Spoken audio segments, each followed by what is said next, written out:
سلامی اور سامعین کرام، ہم عمر دوستوں نوجوان ساتھیوں قابل احترام بزرگوں اور بچوں، السلام علیکم ورحمۃ اللہ وبرکاتہ۔ الحمدللہ رب العالمین والعاقبۃ للمتقین، الصلاۃ والسلام علی سید المرسلین وعلی آلہ واصحابہ اجمعین، اما بعد فاعوذ باللہ من الشیطان الرجیم، بسم اللہ الرحمن الرحیم، ان الدین عند اللہ الاسلام، صدق اللہ العلی العظیم وبلغ رسولہ النبی الامین الکریم، ونحن على ذلك من الشاهدين والشاكرين والحمد لله رب العالمین۔ بعد توحید کے بزرگوں، سماعی رسالت کے پروانوں اور رعایا امت کے چہرے والوں، غوث اعظم سے محبت کرنے والوں، آئیے سب سے پہلے ہم آپ مل کر محمد خضرا میں آرام فرمانے والے آقا و مولا حضور احمد مصطفیٰ محمد مصطفیٰ صلی اللہ تعالیٰ علیہ وسلم کی بارگاہ رسالت میں جھوم جھوم کر درود پاک کا نذرانہ پیش کریں۔ اللہم محمد صلی اللہ علیہ وسلم، محمد صلی اللہ علیہ وسلم، صلاۃ و سلام علیک یا رسول اللہ صلی اللہ تعالیٰ علیہ وسلم۔ جس مرتبہ اور درود پڑھیے، اللہ محمد صلی اللہ علیہ وسلم، محمد صلی اللہ علیہ وسلم، صلاۃ و سلام علیک یا رسول اللہ صلی اللہ تعالیٰ علیہ وسلم۔ سرکار اعلیٰ حضرت فاضل بریلوی علیہ السلام سلام اٹھاتے ہیں تو فرماتے ہیں، سرور کہوں کی مالک و مولا کہوں تجھے، سرور کہوں کی مالک و مولا کہوں تجھے، باغِ خلیل کا گلِ زیبا کہوں تجھے،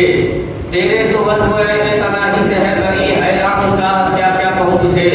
لیکن رضا نے حق میں سفارش میں کر دیا، خالق کا بندہ فصل کا آقا کہوں تجھے۔ سب کتابوں میں جو افضل ہے اسے قرآن کہتے ہیں، سب کتابوں میں جو افضل ہے اسے قرآن کہتے ہیں،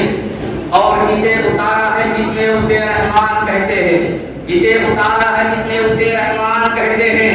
ارے بسالے جو ان 30 پاروں کو اپنے سینے میں، زمانے بھر میں اسی کو حافظ قرآن کہتے ہیں، زمانے بھر میں اسی کو حافظ قرآن کہتے ہیں۔ برادران ملت اسلامیہ، آپ نے تراویح میں قرآن پاک کو مکمل سماعت فرمایا، اس لیے آپ نے جو ہے حافظ ساری صاحب سے جو ہے قرآن پاک کو تراویح میں سنا ہے، آپ کو حافظ ساری صاحب نے جو ہے قرآن پاک کو تراویح میں سنایا ہے۔ بہت بہت مبارکباد ہے حافظ ساری صاحب، حافظ ساری صاحب، اس لیے کہ انہوں نے اللہ کا وہ کلام پڑھا ہے، اس لیے اس کلام وہ کلام ہے، اس لیے کہ آپ حضرات جانتے ہیں اس کلام کی کیا برکتیں ہیں، اس لیے کہ پروردگار عالم نے اس کی وہ عظمت عطا فرمائی ہے۔ دنیا میں کوئی ایسی کتاب نہیں ہے جس کو سننے سے ثواب ملے، جس کو دیکھنے سے ثواب ملے، لیکن الحمدللہ قرآن مقدس وہ کتاب ہے جس کو پڑھنے سے بھی ثواب ملتا ہے، اور جو دیکھتا ہے اسے بھی ثواب ملتا ہے، جو آنکھوں سے لگاتا ہے اسے بھی ثواب ملتا ہے، اور جو سینے سے لگاتا ہے اسے بھی ثواب ملتا ہے۔ برادران ملت اسلامیہ، یہ قرآن کی عظمت ہے، اور آج قرآن پر بہت سارے لوگ جو ہے آج جو ہے تحریکوں کے ذریعے سے اور تمام ذریعے سے جو ہے قرآن میں حملہ کیا جا رہا ہے۔ ابھی کچھ دن پہلے ایک کتیا جو ہے ایک کتیا بھونک رہی ہے، اس لیے کوئی قرآن کو پھاڑتا ہوا نظر آ رہا ہے، کوئی اس کو پیر کے نیچے رکھتا ہوا نظر آ رہا ہے، لیکن میں کہنا چاہتا ہوں قرآن نہ کل مٹا تھا، نہ آج مٹے گا، نہ قیامت تک مٹے گا، اس لیے آج دنیا قرآن کو مٹانا چاہتی ہے۔ اے قول محمد، اے قول خدا، اے قول محمد، اے قول خدا، فرمان نہ بدلا جائے گا، بدلے گا زمانہ رات مگر قرآن نہ بدلا جائے گا، اس لیے قرآن نہ کل مٹا تھا، نہ آج مٹے گا، نہ قیامت تک مٹنے والا ہے۔ قرآن کی وہ عظمتیں ہیں، لیکن آؤ ذرا دیکھ کے چلے جاؤ، اس لیے کہ آج بہت ساری باتیں اٹھتی ہیں، لیکن بہت سارے لوگ جو ہیں اس لیے کیا فرعون اچھا تھا، کیا نمرود اچھا تھا، کیا یزید اچھا تھا، کیا امیہ بن خلد اچھا تھا، کیا جو ہے کیا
بچائیں گے، اپنے ملک کو بھی بچائیں گے۔ اللہ نے ملت اسلامیہ لیکن کہا اس لیے میرے نبی کی حدیث ہے، جب میرے نبی پیغمبر اعظم صلی اللہ علیہ وسلم مکہ سے ہجرت کر کے مدینہ گئے تھے اور مدینہ کے تمام یہودیوں سے کہا تھا تم اپنے دین پر قائم ہو، ہم اپنے دین پر قائم رہے، اگر ہمارے مدینے پہ اگر کوئی حملہ کرے گا تو اپنی جان کو قربان کر دیں۔ میں نے اپنے مصطفیٰ سے یہ پیغام دیا ہے، ہمارے ہندوستان کو اگر کوئی نظر پر دیکھے گا تو اس کی آنکھیں پھوڑ دیں گے، اپنے ہندوستان کو بچاتے ہوئے نظر آئیں گے۔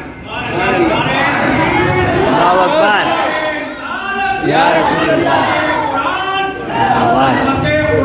زندہ باد۔ آج یہ کہا جاتا ہے کہ ہم ہندوستان کے وفادار نہیں، طرح طرح کی بکواسیں کی جا رہی ہیں، لیکن آج میں ایک مسئلہ دینا چاہتا ہوں۔ برادران ملت اسلامیہ، اس لیے ہمارے بزرگوں نے آپ جو ہے ہندوستان کے لیے قربانی پیش کی ہے۔ کوئی سوٹ والا نہیں آیا تھا، کوئی بوٹ والا نہیں آیا تھا، کوئی ٹائی والا نہیں آیا تھا۔ آج لوگ کہتے ہیں کیا بات ہے جو ہے اس لیے اسی مدرسے کی چھوٹی چٹائی سے بیٹھ کر جو ہے اللہ محمد و خیر آبادی نے جب فتوا دیا، اللہ محمد و خیر آبادی کے بعد لوگوں نے سوچا جو ہے اب تو لوگوں کے حوصلے پاس سے ہو جائیں گے، اب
اللہ.